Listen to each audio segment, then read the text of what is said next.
Il est passé de l'une des 100 meilleures stars de cinéma à une personnalité controversée d'Hollywood.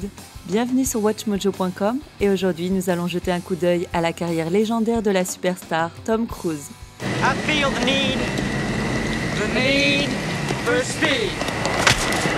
Né le 3 juillet 1962 à Syracuse dans l'État de New York, il aura passé toute son enfance à se déplacer entre des dizaines de maisons et d'écoles jusqu'à ce qu'il s'installe à Glen Ridge dans le New Jersey à l'âge de 14 ans. Là-bas, il développe une passion profonde pour le métier d'acteur qui devance depuis longtemps son désir de rejoindre la prêtrise. En conséquence, il abandonne l'école secondaire et se dirige vers New York pour poursuivre une carrière d'acteur.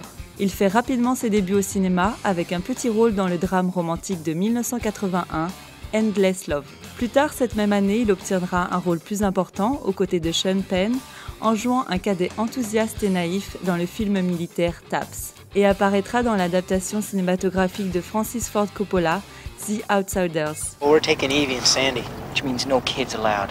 Big deal. En 1983, Cruise se retrouve soudainement submergé par son travail d'acteur. Cette même année, il obtiendra son premier rôle principal dans la comédie Losing It, avant d'atteindre la célébrité immédiate avec Risky Business.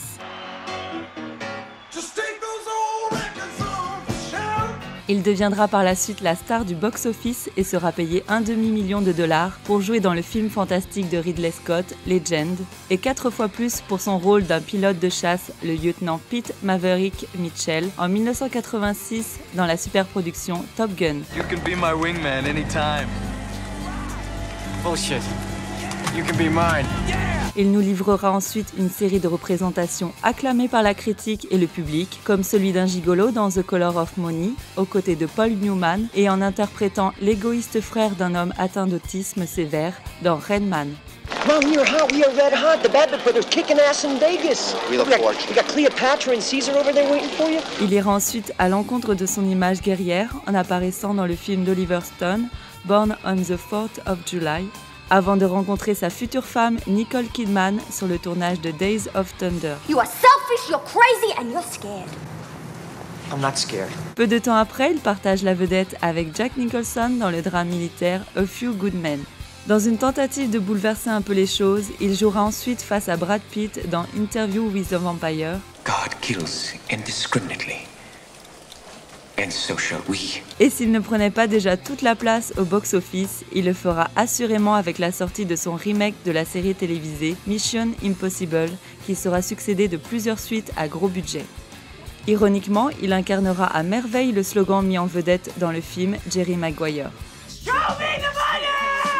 Malgré cela, il se décide alors à sortir de sa traditionnelle place à Hollywood et joue dans le film dramatique Magnolia, avant d'apparaître face à son épouse Nicole Kidman dans le dernier film de Stanley Kubrick, Eyes Wide Shut. Peu de temps après, il commence à descendre dans les tabloïds en raison d'un divorce amer avec Kidman et d'une histoire de courte durée avec l'actrice espagnole Penélope Cruz. Ever been married? No. Étrangement, malgré sa mauvaise réputation, il endosse un petit rôle atrocement autoréférentiel dans Goldmember d'Austin Powers. Yeah, baby. Tout en continuant à amasser de l'argent avec des films comme Minority Report et The Last Samurai, sa réputation continue à décliner suite à son nouveau dévouement pour la scientologie et à son incroyable excitation sur le canapé d'une émission télévisée où il proclame son amour pour Katie Holmes devant Oprah et le monde entier. Pendant ce temps, Steven Spielberg est frustré par le fait que toute l'attention accordée à son remake War of the Worlds soit uniquement centrée sur les frasques de sa vedette instable. Et le réalisateur n'est pas le seul, puisqu'après la sortie de Mission Impossible 3, Paramount annonce la fin de sa collaboration de 14 ans avec le propre studio de Cruise, Cruise Wagner Productions. But seriously, a nutless monkey could do your job. Good. Thank you.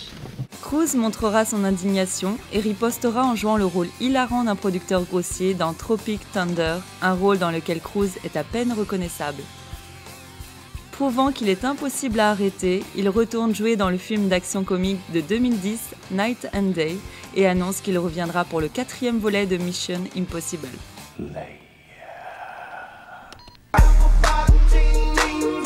Yeah. Smack it up, flip it, rub it down.